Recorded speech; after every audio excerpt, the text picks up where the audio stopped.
Primeiro aviso, deixa eu só aumentar um pouquinho aqui.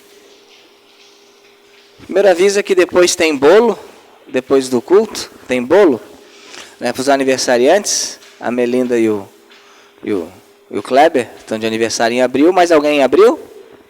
Não? Então, aniversariantes, depois tem bolo. E dia 13 de maio, às 13 horas da tarde, nós teremos um treinamento missionário aqui na igreja para evangelização pessoal, que a gente vai ter com a PIB de Florianópolis. Nossos irmãos da PIB, alguns irmãos vão vir aqui e vão dar um treinamento missionário para toda a igreja, para como você aprender a evangelizar.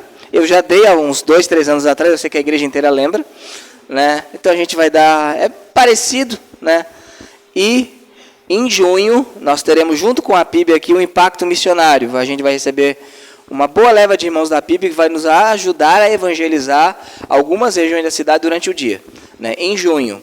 Ele falou a data, mas o pastor de vocês é muito bom de data, eu não faço ideia qual data é, né? Mas é em junho, né? Mas é dia 13 de maio agora, num sábado, nós teremos às 13 horas da tarde um treinamento missionário. Mesmo que você não possa estar em junho, eu acho importante você vir para aprender, até porque você tem parentes, amigos, e você gostaria de compartilhar melhor o evangelho com eles, amém? Dito isso, vamos abrir lá em 1 Tessalonicenses.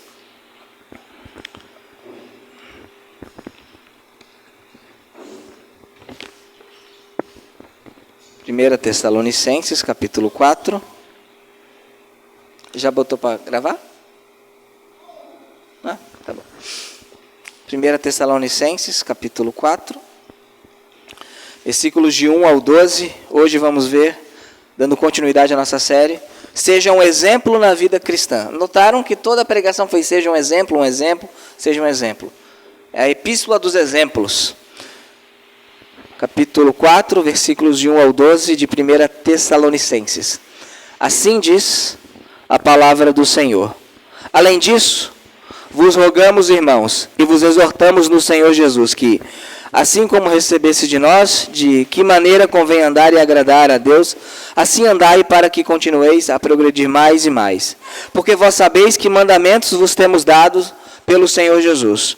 Porque esta é a vontade de Deus, a vossa santificação, que vos abstenhais da fornicação, que cada um de vós saiba possuir o seu vaso em santificação e honra, não na paixão da concupiscência, como gentios que não conhecem a Deus.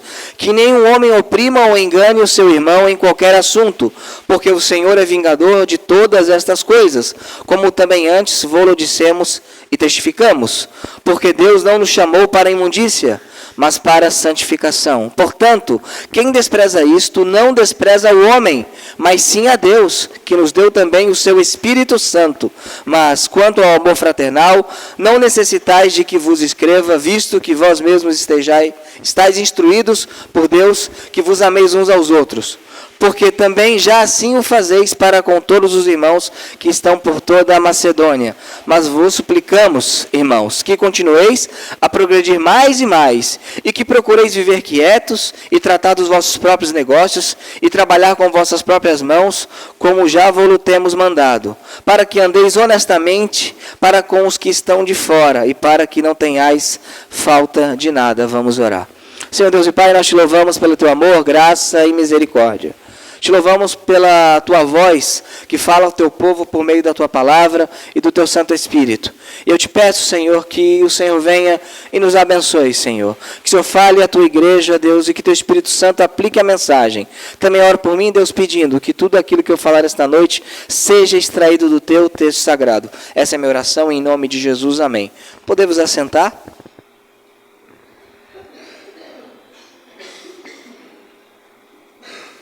Seja um exemplo na vida cristã.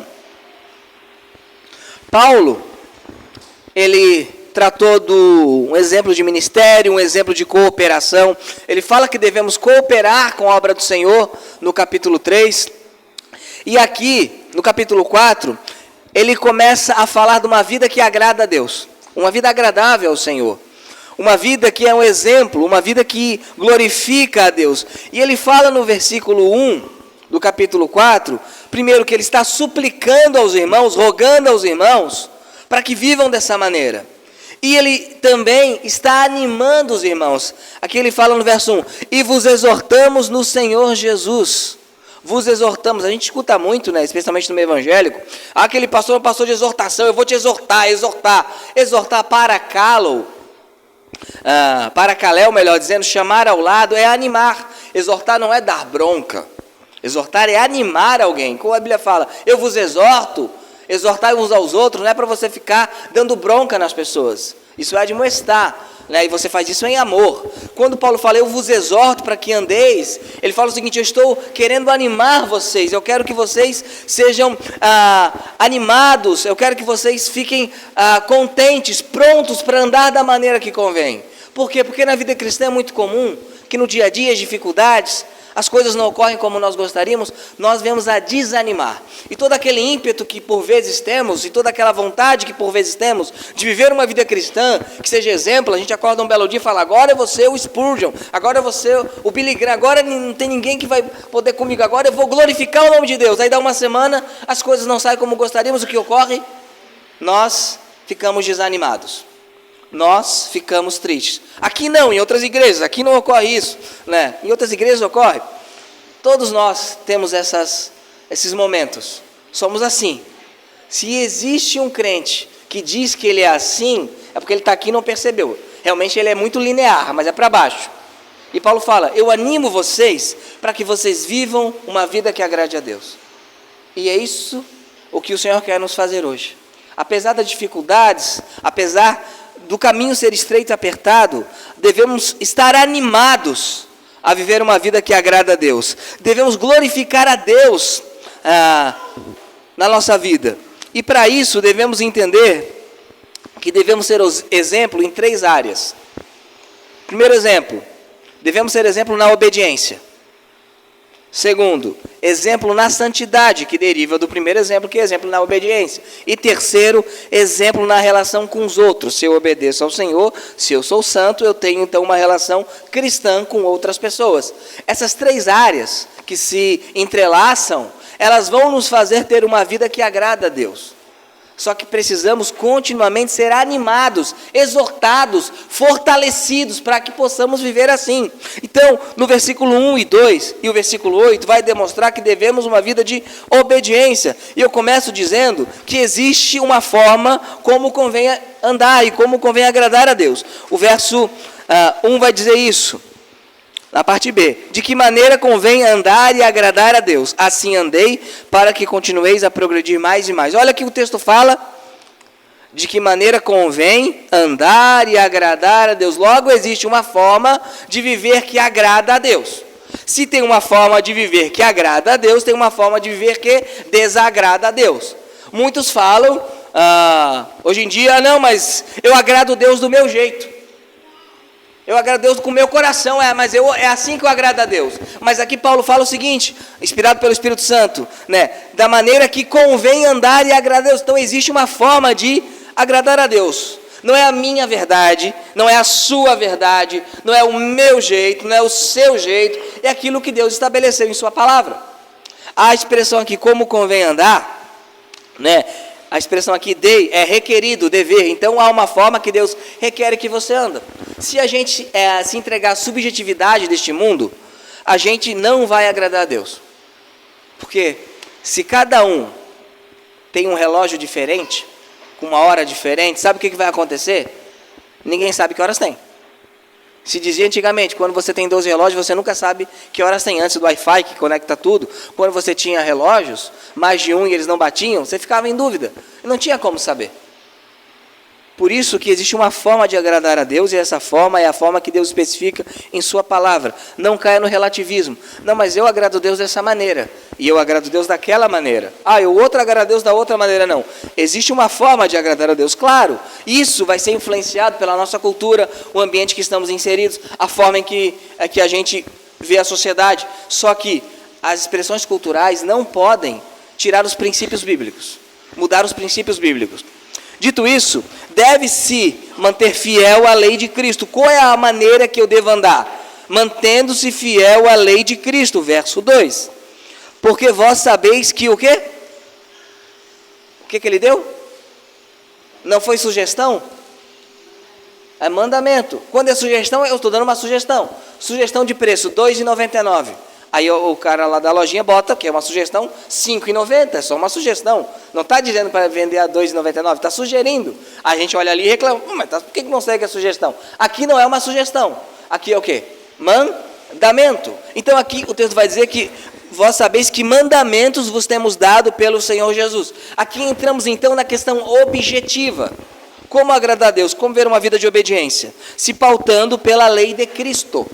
Isso é fundamental entendermos. Por que nós não mais sacrificamos cordeiros? Por que você pode hoje estar com uma roupa de 2 tecidos diferentes? Por que hoje nós não apedrejamos quem vai jogar uma bolinha no sábado?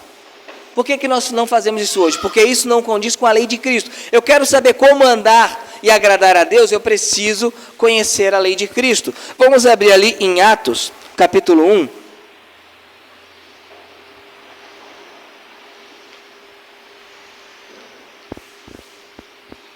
Atos, capítulo 1, versículos 1 e 2.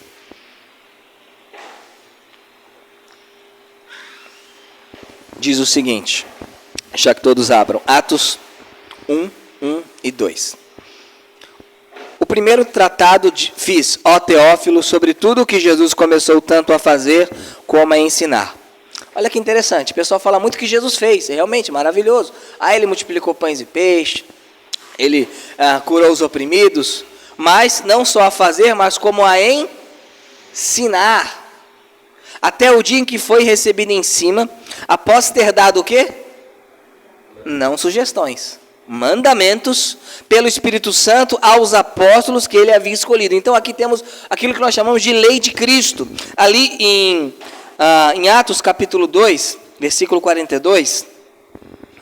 Uma outra referência, isso é fundamental entendermos, para sermos um povo neotestamentário, uma igreja do Novo Testamento, um povo que não despreza o antigo, mas interpreta o antigo à luz do novo, para que eu tenha de maneira objetiva, uma forma de como eu devo viver, não ficar na imaginação do pastor, não ficar na imaginação da tradição da nossa igreja, que é uma boa tradição, mas não ficar na imaginação dessas coisas, que são culturais, são passageiras, mas sim ficar com a firmeza da palavra de Deus. Ali em Atos 2, 42 diz o seguinte: e eles continuaram firmemente na doutrina dos apóstolos, a lei de Cristo, aquilo que Cristo ensinou através dos apóstolos, e os apóstolos escreveram no Novo Testamento. Ali em 1 Coríntios 9, 21, vamos abrir, e depois vocês vão entender por que essa volta toda sobre a lei de Cristo, que o texto fala em Tessalonicenses, os mandamentos que vos temos dado no Senhor. 1 Coríntios 9, 21, aqui Paulo fala que quando ele está com o judeu, ele não come bacon. Quando ele está com o gentio, ele come bacon. Ele vai dizer no verso 21, para os que estão sem lei, os gentios, como se estivera sem lei. Isto é, eu não estou debaixo da lei judaica. Então, eu vivo como se não tivesse lei judaica. Não estando sem lei para com Deus, mas debaixo da lei de Cristo, para que eu pudesse ganhar os que estão sem lei. Aqui ele faz uma diferenciação entre a lei mosaica e a lei de Cristo. O que ele quer dizer com isso? Olha, eu me adapto de certa forma à cultura que eu estou inserido, mas eu nunca negocio o quê? A lei de Cristo. Nós não precisamos, as mulheres no caso, usar véu, porque não é cultural a nós. Só que nós precisamos obedecer à lei de Cristo, que devemos o vestir de maneira decente, não de maneira sensualizada. Então, quando eu entendo que existe um padrão no Novo Testamento que eu devo seguir, eu não vou deixar isso ao que eu penso, ao que eu acho. Porque o que eu penso, o que eu acho, pode ser até bom ou pode ser terrível. Existem algumas igrejas dos Estados Unidos, por exemplo, que no culto, eles fazem o quê? Eles fazem orações com serpentes nas mãos. Algumas pessoas acham que isso é correto. Eu tenho que ir para onde? Para a lei de Cristo. Então, o que isso significa? Que eu devo, para ver uma vida de obediência, me pautar pelo aquilo que a lei de Cristo diz. Então, quer dizer que o Antigo Testamento foi abolido? De maneira alguma. O Novo Testamento esclarece e explica o Antigo Testamento. Eu interpreto o Antigo à luz do Novo. Então, como eu posso ser obediente a Jesus? Seguindo Moisés? Não, seguindo aquilo que Cristo ensinou. Como Cristo lida com essa situação? Eu vou no Novo Testamento, no que Jesus fez, ensinou e no que ele disse aos apóstolos. Por que eu estou dizendo isso? Porque hoje em dia, devido ao misticismo exacerbado que existe no meio evangélico, é aquela coisa. Mas no meu coração eu sinto isso. Isso é subjetivo. No meu coração eu acho que eu deveria poder comer a quantidade de salada e pizza que eu quisesse. Mas tem algo objetivo, que a medicina diz que eu não posso. No meu coração nada significa se ele estiver errado. Mas no meu coração eu acho que essa maneira de eu viver. Eu estou aqui com essa pessoa, né? Mas eu acho que isso não é pecado. Meu coração diz que não. Mas o que a palavra de Deus fala?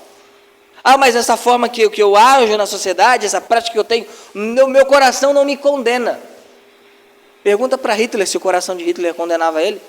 A questão se o coração condena ou não é muito subjetivo. Se eu quero ter uma vida de obediência, eu devo me pautar pela lei de Cristo. E onde é que ela está? Está no Novo Testamento. Eu leio o Antigo, à luz do Novo, e me pauto pelo Novo Testamento. E desprezar isso é desprezar a Deus e o seu Santo Espírito, verso 8 lá de 1 Tessalonicenses capítulo 4. Porque o que ocorre hoje em dia? Muitos dizem que são obedientes ao Espírito Santo. Não, eu obedeço ao Espírito Santo. O Espírito Santo falou comigo. Olha o que diz o verso 8. Portanto, quem despreza isto que aquilo que ele fala nos versículos anteriores, e a gente vai falar mais à frente, aqui especificamente a questão da fornicação, mas tudo aquilo que a Bíblia diz também. Portanto, quem despreza isso, não despreza o homem, mas sim a quem?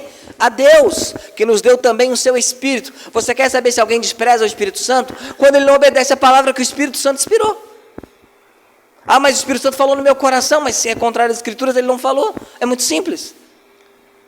Se nós queremos uma vida cristã que seja exemplo, devemos ser exemplo na obediência ao Senhor. De que maneira? Primeiro, sabendo, não é relativo. Existe uma forma certa de viver, de obedecer ao Senhor. Segundo, sabendo que eu tenho que me manter fiel à lei de Cristo. Eu não posso ser judaizante, mas eu não posso ser um antinomiano. O que é o antinomiano? A pessoa que acha que não tem lei nenhuma. Alguns falam, eu estou no tempo da graça, eu não tenho lei. Só no livro de Tiago tem 58 mandamentos. Só o livro de Tiago, né? Igual o Antigo Testamento, nem vou dizer, vocês sabem quanto é que é, né? São 10? 613, né? 613, né?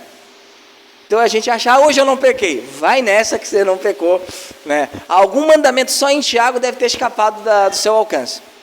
É o que eu quero dizer com isso, que não é uma questão subjetiva. Quando nós falamos, eu não me importo com a lei de Cristo, eu não me importo com o que está escrito, eu estou desprezando a quem? A Deus e ao seu Santo Espírito.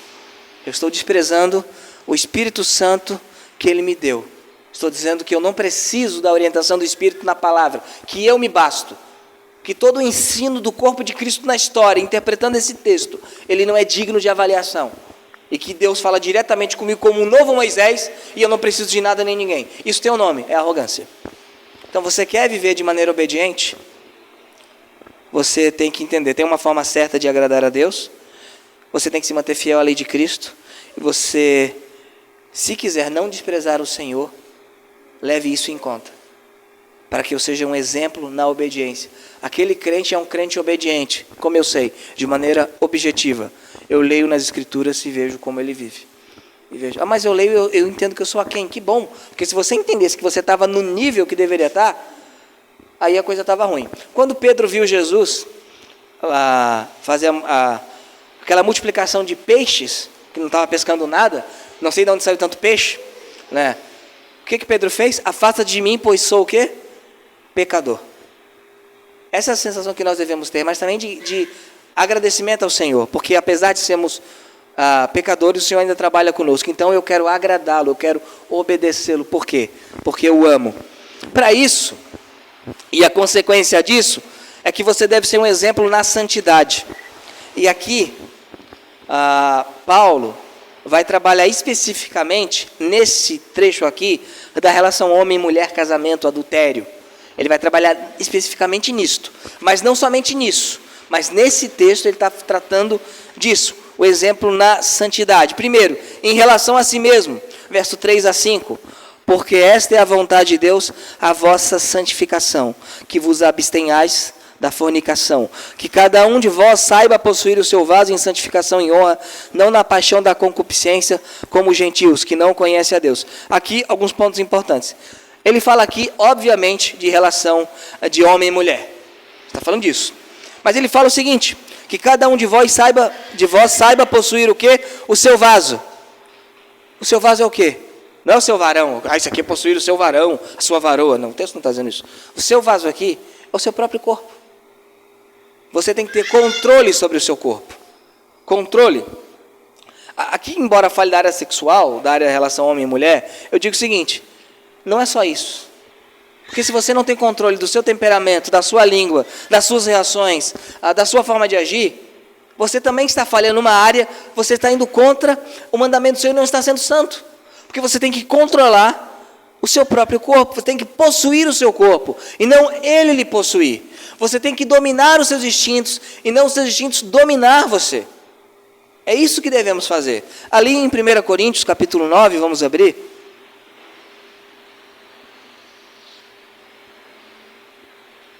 1 Coríntios 9.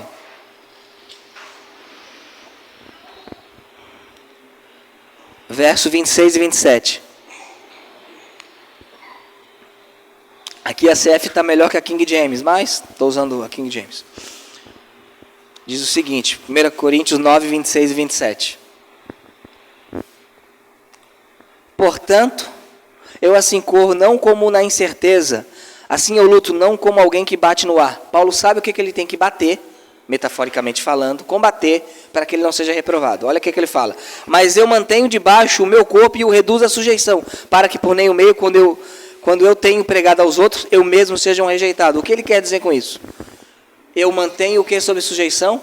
Eu subjugo o quê? O meu corpo, para que eu pregando aos outros, não seja rejeitado. Não seja visto como alguém que não foi aprovado. Aqui ele fala da área ministerial, não de salvação. Mas significa que, seja qual for a área, você precisa dominar a si mesmo. Você tem que ser santo em relação a você mesmo. O primeiro lugar começa onde? No nosso coração. Eu preciso dominar a mim mesmo, com a ajuda do Espírito Santo, obviamente. Mas não adianta você sentar no local, agora vem Santo Espírito e derrama uma luz sobre mim, agora, isso não vai ocorrer. Você precisa subjugar, reduzir o seu corpo à sujeição. Paulo fala, eu agora luto, eu combato. É difícil, né?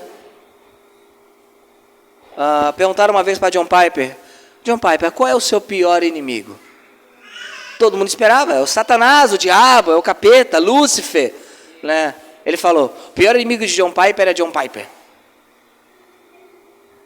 Porque Satanás nos induz ao pecado. Mas quem é que peca? Nós. Então, muitas pessoas se perdem aqui no que Paulo está falando, só nessa área de relação à mulher, e ele está falando disso, o texto fala sobre isso, possivelmente algum problema na igreja de Tessalônica, ele fala, Deus não quer que vocês se entreguem à fornicação. O que é a fornicação? É todo ato sexual, todo ato carnal, fora ou antes do casamento. Isso é fornicação. Adultério também é fornicação. Todo ato que não seja o ato abençoado no matrimônio é fornicação. Meu filho já está perguntando para ler o que é isso, para depois eu responder. Né? Mas não é só isso. Qualquer coisa que domine você, você não está vendo uma vida santa, então você tem que ser um exemplo de santidade.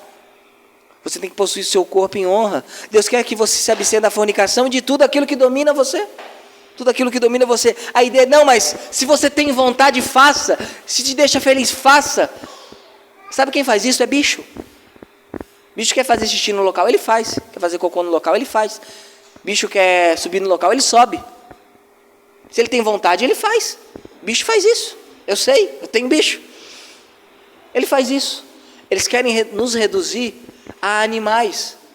A santidade de Deus, primeiro, é um autocontrole com você mesmo. Não é aquele autocontrole zen budista, vou ficar assim. Não. É uma capacitação dada pelo Espírito Santo, e aí não tem atalho, meus irmãos e minhas irmãs. É oração. A leitura das Escrituras, jejum de vez em quando não mata ninguém, né? Essas coisas, exercícios espirituais. Quando você cair, não quero ser profeta, mas possivelmente a falha que você luta, é possível que você venha cair novamente, né? Senhor, tem misericórdia de mim. Você vai querer, ó Senhor, eu estou aqui, eu sou um cara de pau, eu sei, mas eu estou aqui de novo.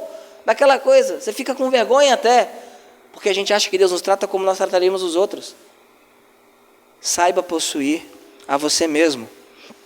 O seu corpo é para a glória de Deus. O seu corpo é para isso, para que Deus seja glorificado. Ali em Romanos capítulo 6, verso 12, eu acho engraçado, não que eu seja contra necessariamente a esses eventos, mas venha para o encontro tremendo, 3 dias, você sairá uma nova pessoa. Queria que fosse tão fácil assim. Aí você não leva celular, leva nada, fica lá. Aí você tem um encontro tremendo com Deus. Poxa, que bom. Você sai de lá, feliz, animado, natural, um monte de crente junto, orando 3 dias seguidos. É maravilhoso. Mas sabe o que vai acontecer? Você vai para o dia a dia. Você vai para a vida comum, a vida normal. É muito fácil ser monge no mosteiro. É facílimo. Difícil é ser monge no trânsito. Na BR, às 6 horas da tarde. Difícil ser monge. Ali que a gente tem que dominar a si mesmo. Ali em Romanos 6, 12 e 13 diz o seguinte. Eu vou ler o verso 12 e o 13. Não reine, portanto, o pecado em vosso corpo mortal, para lhe obedecer em seus desejos. Nem tampouco apresenteis os vossos membros como instrumentos de injustiça ao pecado. Mas aqui há o que você faz. Mas apresentai-vos a Deus. É você que tem que fazer isso. Como os que são vivos dentre os mortos. Você já não foi sepultado com ele no batismo? Você já não ressuscitou, simbolicamente falando, e espiritualmente de fato, quando você se converteu? Então, você agora é um vivo dentre os mortos, os vossos membros como instrumentos de justiça a Deus. Você faz uma ação volitiva, ativa da sua vontade, capacitada pelo Espírito, para que você então entregue os seus membros a Deus. Isso é santificação. O que a gente aprendeu que é santificação? O crente não faz isso, não faz aquilo, não faz aquilo outro, não faz aquilo. É uma lista de não faz. Embora tem coisas que não devemos fazer, santificação é se apresentar totalmente a Deus, para a glória de Deus. Isso é santificação. Segundo, em relação à santidade. Santidade em relação a você mesmo, a si mesmo, mas em relação aos outros. Versos 6 e 7 de 1 Tessalonicenses 4. Diz o seguinte: que nenhum homem oprima ou engane a seu irmão em qualquer assunto, porque o Senhor é vingador de todas essas coisas, como também antes vô-lo dissemos e testificamos. Porque Deus não nos chamou para a imundícia, mas para a santificação. Quando ele fala que nenhum homem oprime ou engane a seu irmão em qualquer assunto, possivelmente pelo contexto está falando do ato de adultério. Isto é, que você não oprima ou engana o seu irmão, no caso, seu cônjuge, ou o marido ou esposa de outra pessoa. Isso para Deus é opressão, isso é engano, é engodo. Afinal, as pessoas normais, né, hoje em dia fazem abertamente, mas o adultério, em tese, você faz escondido, porque você sabe que é errado e é pecado. Né? Então ele fala que ninguém engane. Mas, de novo, vamos pregar isso para o resto da nossa vida. Em relação aos outros, santidade em relação aos outros. Eu não posso me aproveitar de ninguém. Não somente na questão homem e mulher, marido e mulher. E eu não preciso nem explicar para os irmãos que é pecado o adultério. Certa feita, uma pessoa chegou para mim, era uma ovelha minha, e falou: mas pastor, se eu e a minha esposa não estamos no mesmo propósito, eu quero buscar Deus e ela não, isso não é adultério? Eu não posso separar? Aí eu falei para a pessoa: não vou responder isso, você sabe que não é. Essa desculpa. Não preciso explicar isso aos irmãos, é pecado. Agora, quando tem alguém desesperado para vender alguma coisa, você compra pelo valor que você tem condições de comprar por um valor maior, mas você, sabendo que ele está desesperado, você compra por aquele valor que é baixíssimo, sabendo que ele poderia vender por um valor maior. E você tem condições de comprar. É diferente da pessoa que, eu não quero cobrar isso, pode, é assim mesmo, eu sei que vale menos, mas eu não preciso, eu quero vender por esse preço, é diferente. Mas alguém desesperado, você utiliza o serviço de alguém desesperado para levar vantagem. Isso não é opressão? Isso não é engodo? Isso é engodo. Em nossa área, na nossa vida, em qualquer área da nossa vida, nós devemos saber que devemos ser santos na relação com os nossos irmãos. Nós não podemos oprimir os nossos irmãos, enganar os nossos irmãos. Nós não podemos fazer isso. Você pode falhar, porque você é ser humano, mas se você falhar, que não seja com dolo, que não seja com mácula, seja porque você é falho. Porque olha o que diz o texto. Por que eu não devo oprimir o meu irmão, a minha irmã? Porque o Senhor é o quê? Vingador. Eu não vou me desculpar com Deus, né? A sociedade fala, Deus não castiga ninguém. Houve um homem chamado Noé. Pois é, né? Castigou. Então, na cidade de Sodoma e Gomorra, também. Ele faz? Claro que faz. O Senhor é vingador. A gente pode às vezes não ver. Sociedade, um enganando o outro, pessoas... Eu vi agora que os juízes querem... Nem posso falar isso, que depois eles vão me prender, mas... os juízes querem que eles recebam auxílio creche retroativo. Né? Vai dar 1 milhão para cada juiz. Né? O menino tem 17 anos, é retroativo, desde que nasceu até agora. E não tem o que a gente fazer. Quem faz as leis vai recorrer contra eles. Mas o Senhor, Ele é vingador contra toda opressão, contra todo engano. Nos cabe, como santos de Deus na terra, não participar de nenhum tipo de engano ou opressão. Se você falhou, se você ficou devendo, pode acontecer. Se você errou, que não seja com dolo. Que não seja com dolo. Não é aquele cara, o mundo vai acabar na sexta-feira, vou comprar um Porsche. Não seja esse cara. Porque eu tenho que ser santo na minha relação com os outros. Né? Quando eu aluguei uma vez a minha casa, aí a pessoa, eu queria colocar ali, reformar ali, botar uma telha, não sei o quê, que ela fazia salgadinho. Eu falei, tudo bem, mas você sabe que toda obra que você faz, e aí é por você mesmo, não precisa, você quer fazer para fazer tal coisa, fica para casa. Tranquilo, fica para casa. Legal, legal. Ela saiu da casa, crente, levou meu telhado, a fiação, até as tábuas, tudo. Né? A vizinhança toda viu. Me falou, fui lá, irmã da igreja.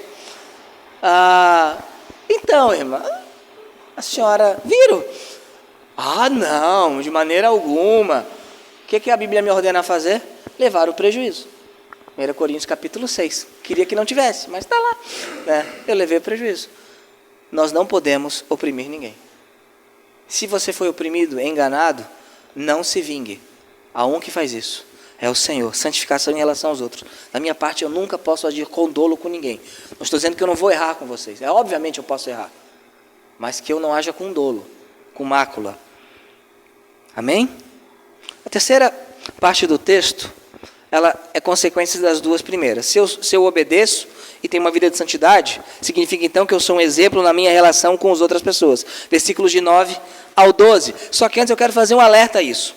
Não devemos ser reféns da nossa própria santificação. Ali em Romanos capítulo 12, verso 18, vamos abrir.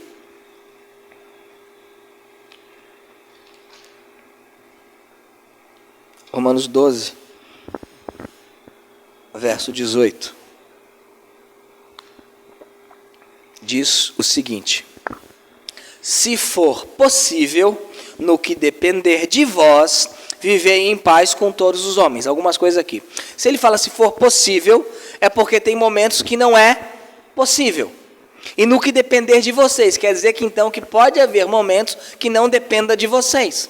O texto não diz que você tem que viver em paz com todo mundo. O texto fala que você tem que viver em paz, se for possível, no que depender de vós, com todo mundo.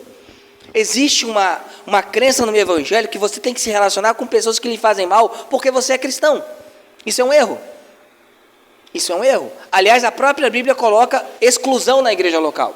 Tem pessoas que devem ser excluídas. Então, santificação com os outros, nas relações com os outros, significa que no que depender de vocês, no que tiver ao alcance de vocês, vocês devem viver em paz com todos os homens. Se você não pode viver em paz com uma pessoa, não é para você fazer guerra. Que também crente, então eu vou fazer guerra. Não. Você vai fazer o quê? Você vai cortar relações. Isso é um mandamento bíblico, ok? Dito isso, vamos voltar para Tessalonicenses. Você tem que ser santificado nas suas relações com os outros. Como? Primeiro, sendo exemplo com os irmãos, verso 9 a 10. Mas quanto ao amor fraternal, o amor entre os irmãos, né? Não necessitais de que vos escreva, visto que vós mesmos estáis instruídos por Deus, que vos ameis uns aos outros.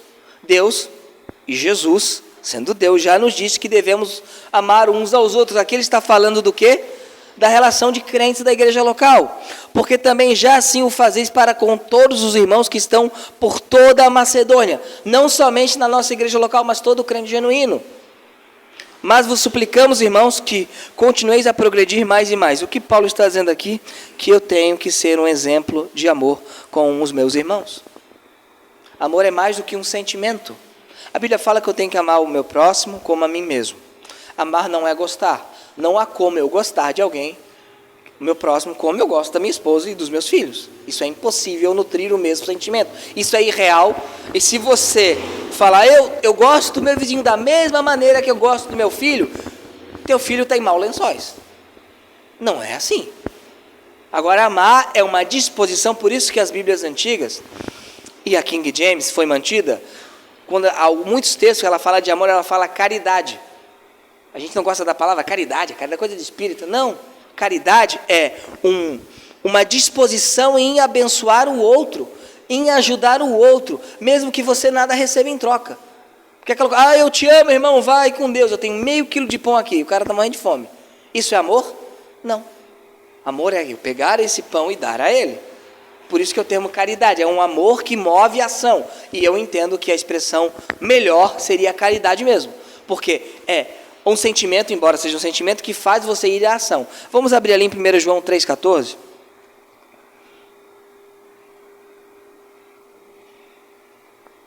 1 João, capítulo 3,14. E a gente vai entender o que Paulo está dizendo.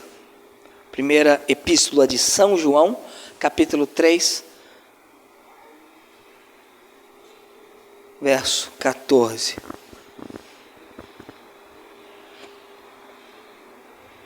Em diante, diz o seguinte: nós sabemos que passamos da morte para a vida, que nos convertemos, que somos regenerados. Por quê? Porque levantamos a mão? Porque fomos batizados? Porque tomamos a ceia? Porque a gente se emociona? Porque a gente tem a camisa dos milinguidos? Não. Nós sabemos que passamos da morte para a vida porque amamos os irmãos. Evidência de salvação, de regeneração. Aquele que não ama seu irmão permanece na morte. Qualquer que odeie o seu irmão é homicida. E vós sabeis que a vida eterna não pertence a nenhum homicida. Nisso percebemos o amor de Deus, porque Ele deu a sua vida por nós e nós devemos dar as nossas vidas pelos nossos irmãos. Isto é, está disposto a abençoar o meu irmão. Está disposto a fazer isso para o meu irmão. Porém, quem tem os bens deste mundo e vê que seu irmão necessita e fecha-lhe as suas entranhas de compaixão, como habita nele o amor de Deus? Meus filhinhos, não amemos de palavra, nem de língua, mas por obra e em verdade. O que o texto fala, eu tenho que amar o meu irmão. De que maneira? Se ele tiver necessidade, se ele estiver precisando, e eu tiver condições, se tiveres bens, né, e eu tiver condições, né, eu tenho que fazer o quê? Eu tenho que abençoá-lo. Uma pessoa muito querida a mim pediu dinheiro emprestado bem no final do mês, e eu falei que eu estou igual a ele, não dá para fazer. Se tivesse condições, faria. Né? Final do mês não dá.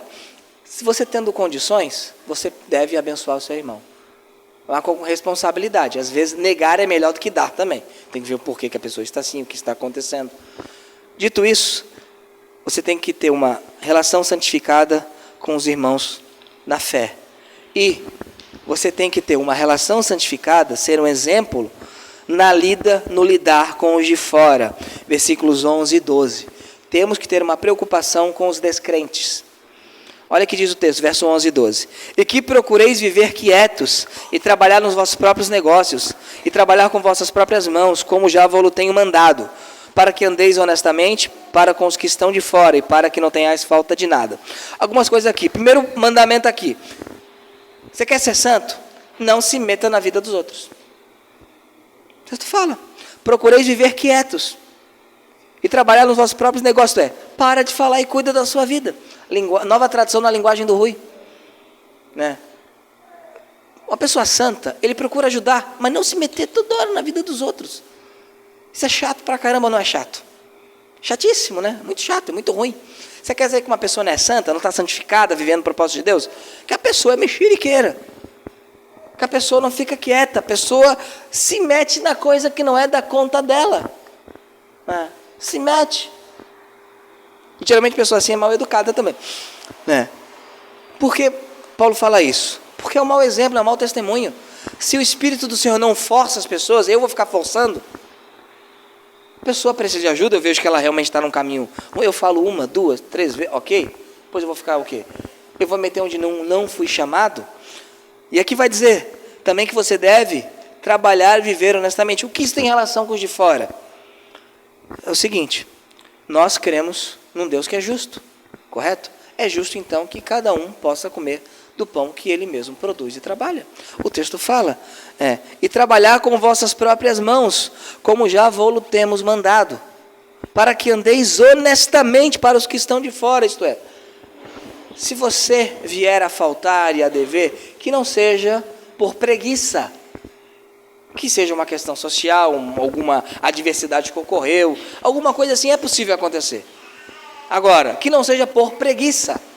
Tem pessoas que acham que a igreja, o pastor, os irmãos são obrigados a sustentar gente que não trabalha.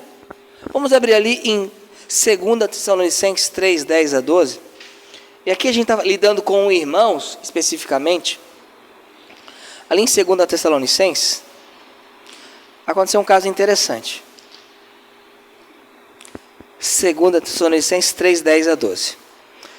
Diz o seguinte: porque quando ainda estávamos convosco, isso vos mandamos, que se alguém não quiser trabalhar, também não coma. Porque ouvimos que há alguns dentre vós que andam desordenadamente, não trabalhando, mas são o quê? Intrometidos. Geralmente quem trabalha está ocupado demais para se meter na vida dos outros, né? A verdade é essa. A esses tais, porém, mandamos e exortamos, por nosso Senhor Jesus Cristo, que trabalhando com sossego, comam o seu próprio pão. Mas vós, irmãos, não vos cansei de fazer o bem, isto é, faça o bem, ajude, realmente, mas cuidado. Por que estava acontecendo aqui? Era uma desculpa, eu acho, só pode ser desculpa. Jesus vai voltar? Então eu não vou trabalhar. Não vou. E o que vai acontecer? A igreja vai me sustentar. Aí o que Paulo fala? O quê? Não quer trabalhar? Que não coma. Se você tem uma vida santificada, se você é um exemplo, você não vai depender dos outros por causa de preguiça e indolência. Pode acontecer e não é vergonha alguma, porque os irmãos devem ajudar outros, e se outros devem ser ajudados é porque em algum momento devem depender de outros. Isso é a graça de Deus, a multiforme graça de Deus no corpo de Cristo, não é vergonha, mas que não seja por preguiça e indolência. Se eu sou santificado, se eu sou uma pessoa santa, se eu sou uma pessoa que quero ser exemplo na vida cristã, eu vou buscar glorificar a Deus com o meu trabalho. Certa feita perguntaram para Martim Lutero, como um sapateiro como eu pode glorificar a Deus, pode fazer a obra de Deus? Lutero falou, seja o melhor sapateiro possível. Seja o melhor sapateiro possível. Faça o teu trabalho como estivesse fazendo para o Senhor. Seja em casa, seja para outra pessoa. Faça como estivesse fazendo para o Senhor. Notem que vida santa, exemplo de vida cristã, embora exista um aspecto místico, que é a ação do Espírito sobre nossa vida nos capacitando, existe um aspecto objetivo. Assim, para que Deus então seja glorificado. Que a gente possa fazer isso, que a gente possa viver desta maneira. E que a gente possa progredir. E eu termino aqui com isso. Qual é a vontade de Deus? O verso 1 e o verso 8 vão dizer. Lá no finalzinho. Assim andai para que continueis a progredir mais e mais. E verso 8. Mas vos suplicamos, irmãos, que continueis a progredir mais e mais. Deus quer que nós avancemos na santificação em todas as áreas. Que nós venhamos a ser santos, que nós venhamos a ser pessoas que expressam a vida de Cristo em nós e que Deus seja glorificado em nós. E para isso precisamos progredir mais e mais no domínio de mim mesmo, na relação com os outros, obedecendo ao Senhor, sabendo ter uma maneira certa como convém andar, amando a lei de Cristo, obedecendo a lei de Cristo, trabalhando com as minhas próprias mãos, porque a lei de Cristo assim ordena, para que então eu glorifique a Deus, que nós possamos assim fazê-lo e que essa igreja seja uma igreja que os irmãos tenham um exemplo na vida cristã. Aí então podem usar a camisa dos milinguidos, podem levantar a mãozinha, o que vocês quiserem, mas que a gente possa obedecer ao Senhor, amém? Vamos ficar em pé, vamos cantar.